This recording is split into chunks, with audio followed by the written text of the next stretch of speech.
আসসালামু আলাইকুম রহমতুল্লাহি অবরকাতুহ। সম্মানিত দর্শক, বর্তমান সরকারে যে সকল মন্ত্রী মিনিস্টার ব্যস্ত সময় কাটাচ্ছেন, তাদের মধ্যে নিঃসন্দেহে যিনি পররাষ্ট্র মন্ত্রণালয়ের দায়িত্বে নিযুক্ত আছেন তিনি এবং তার সঙ্গে প্রতিমন্ত্রী এবং উপদেষ্টা রূপে যে নিয়ে আছেন, সবার জীবন এখন রীতিমতো ত্রাহি ত্রাহি ভাবে চলছে। আপনারা জানেন যে এই সরকারের মাত্র ৪৫ দিনের মধ্যে পররাষ্ট্রমন্ত্রী বহু দেশ ভ্রমণ করেছেন। তার উল্লেখযোগ্য ভ্রমণগুলোর মধ্যে মার্কিন যুক্তরাষ্ট্র, তারপর ভারত, এবং ভারত থেকে তিনি আবার মরিশাস গিয়েছেন। সেখান থেকে ফিরে তিনি বেইজিংয়ে যাবেন। বাংলাদেশের যে রাজনীতি এই মুহূর্তে যেভাবে বিদেশ নির্ভর হয়ে পড়েছে, যেভাবে সরকারের হাত পা রীতিমতো শিকলবন্দি হবার উপক্রম হয়েছে,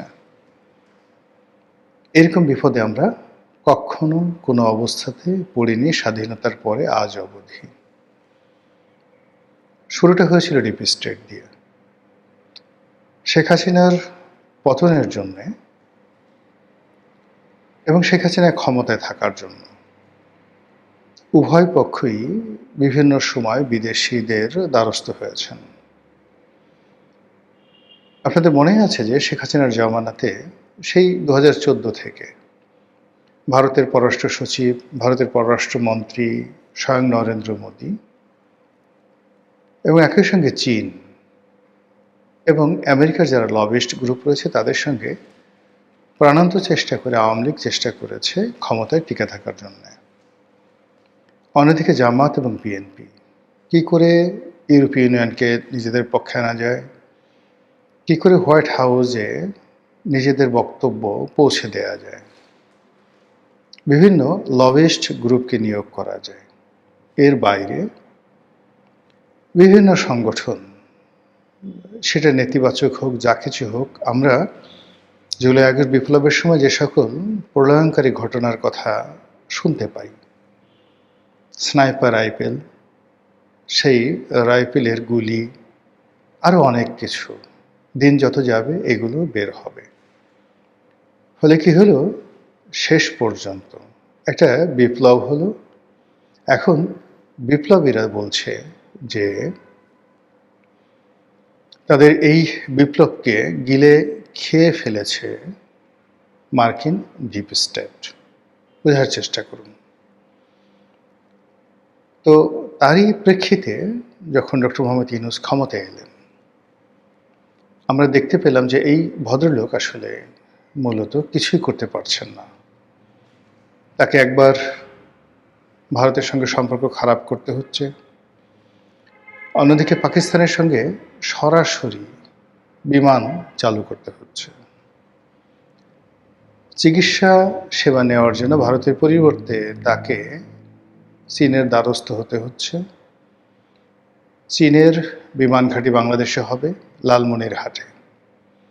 সেখানে চীনের একটি হাসপাতাল হবে, তিস্তা প্রকল্প চীন বাস্তবায়ন করবে। এই বিষয়গুলো নিয়ে ভীষণ রকম আলোচনা হচ্ছিল এবং ভারতের সঙ্গে ওই মুহূর্তে মুখ দেখা দেখি বন্ধ হয়ে যাচ্ছিল। আর আমেরিকা সেন্ট মার্টিন নিয়ে নেবে, বঙ্গোপসাগরে ঘাঁটি করবে, তারপর মায়ানমারে এটি খ্রিস্টান রাষ্ট্র করবে। সেই খ্রিস্টান রাষ্ট্র করার জন্য বাংলাদেশে একটা করিডোর তারা নেবে, সেফ প্যাসেজ তারা নেবে, এজন্য একটা চুক্তি তারা করতে চাচ্ছে। এরকম নানা রকম তথ্য উপাত্ত, কথা, গল্প গুজব সারা বাংলাদেশে ছড়িয়ে পড়লো এবং আমরা খুব অল্প কয়েকদিনের মধ্যেই এ সকল কারণে ডক্টর মোহাম্মদ ইউনূসের উপর খেই হারিয়ে ফেললাম।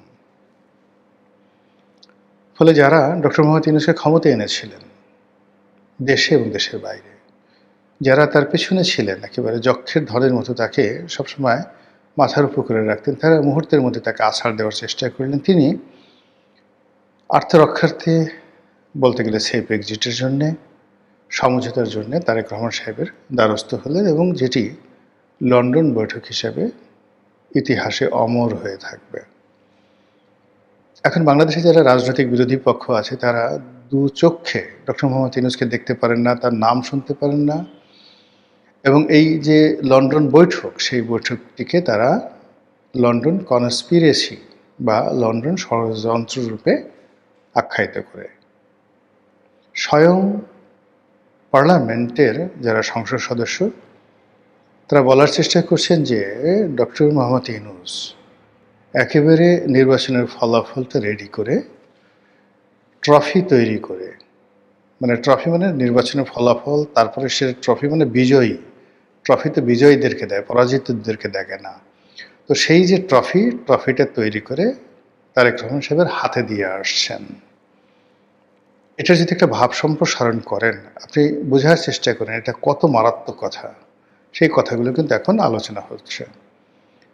এ সকল আলোচনার প্রতিক্রিয়ায় বিএনপির যারা লোকজন তারা আসলে এখনো মুখ খুলেননি, আর মুখ খোলাটাও সম্ভব নয়।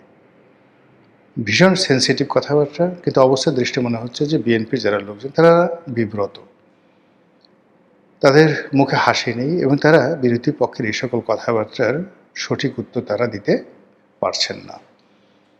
এরকম একটা জটিল যখন অবস্থা দেশের মধ্যে, তখন এই সরকার যা করতে পারবে আগামীতে, তারা কেবল দুর্বলের উপর অত্যাচার করতে পারবে, সবলের উপরে তারা তাদের আইন প্রয়োগ করতে পারবে না। এমনকি নিজের দলের যারা লোকজন রয়েছেন, চাঁদাবাজ, মাস্তান, গুন্ডা, সিন্ডিকেট সদস্য, তাদের বিরুদ্ধেও তারা ব্যবস্থা নিতে পারবেন না। ধরুন এখন এই সময়টিতে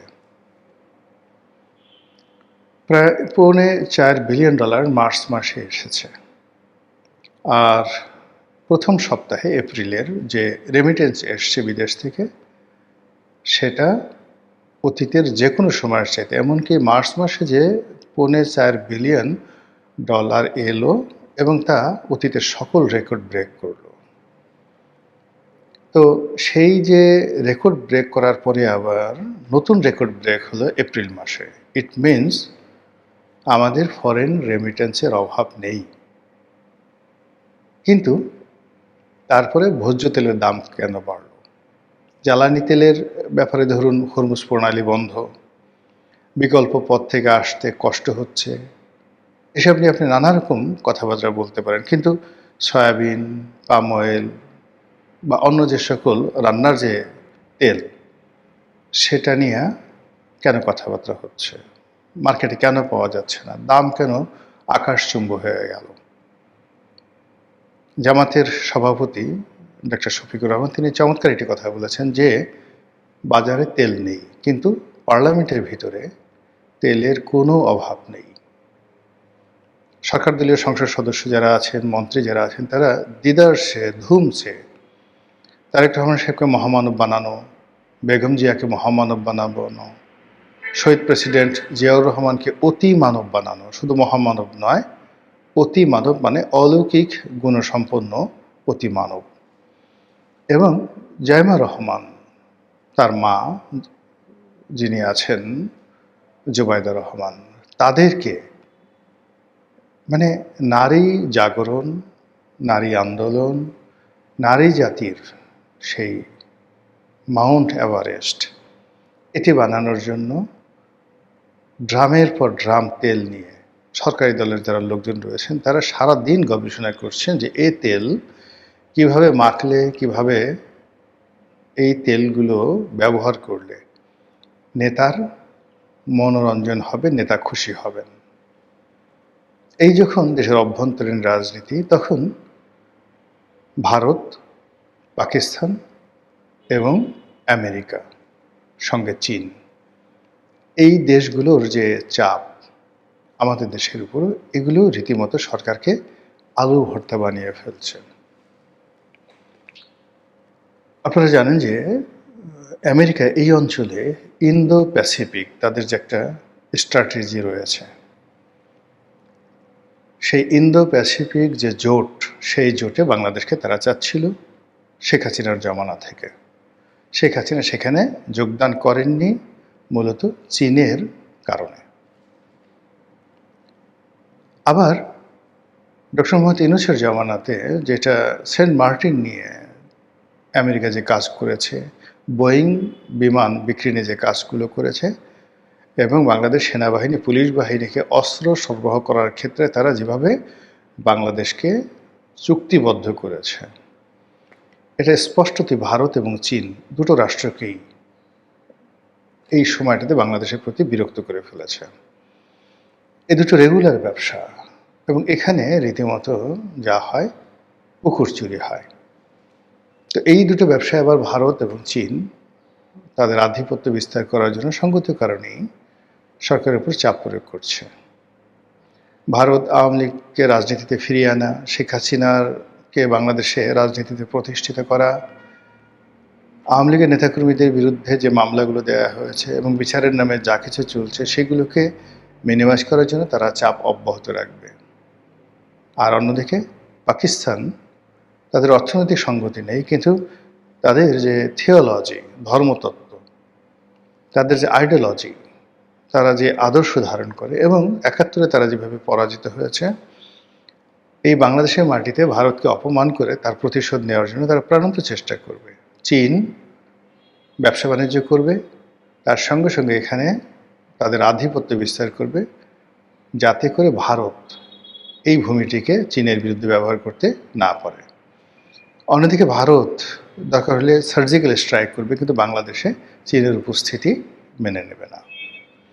তো এরকম যখন একটা অবস্থা, রাজনীতির এরকম একটি অবস্থা, কূটনীতির এরকম একটি অবস্থা, রাজনীতি অভ্যন্তরীণ, কূটনীতি বহির্বিশ্বের, ঠিক সেই সময়টিতে পুরো পরিস্থিতি সামাল দেওয়ার জন্য যে অর্থনৈতিক ভিত্তি দরকার সেটা একদম নেই, যে পরিবেশ দরকার সেটাও প্রতিকূলে, যে সময় দরকার, এই সময়টিতে অর্থাৎ এপ্রিল, মে, জুন, জুলাই, এই পুরো সময়টি প্রকৃতি এবং পরিবেশ মানুষকে উত্তেজিত করে, মানুষকে বিক্ষুব্ধ করে। অভাব অভিযোগ এই মুহূর্তে চরমে, তার সঙ্গে এই যুদ্ধের কারণে আরও নতুন সমস্যা হয়ে গেছে, ফলে মানুষ মুহূর্তের মধ্যে ধৈর্য হারিয়ে ফেলছে।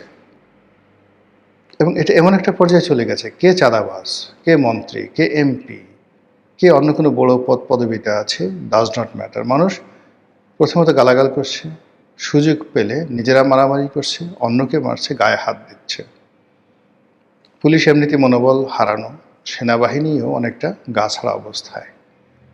ফলে এই যে বিদেশি যে চাপ, সেই চাপের ফলে যে আলু ভর্তা, সেই আলু ভর্তায় আমরা কতটা ক্ষতিগ্রস্ত হব সেটাই দেখার বিষয়। মহান আল্লাহ আমাদের সবাইকে হেদায়েত দান করুন এবং হেফাজত করুন। আসসালামু আলাইকুম ওয়া রাহমাতুল্লাহি ওয়া বারাকাতুহু।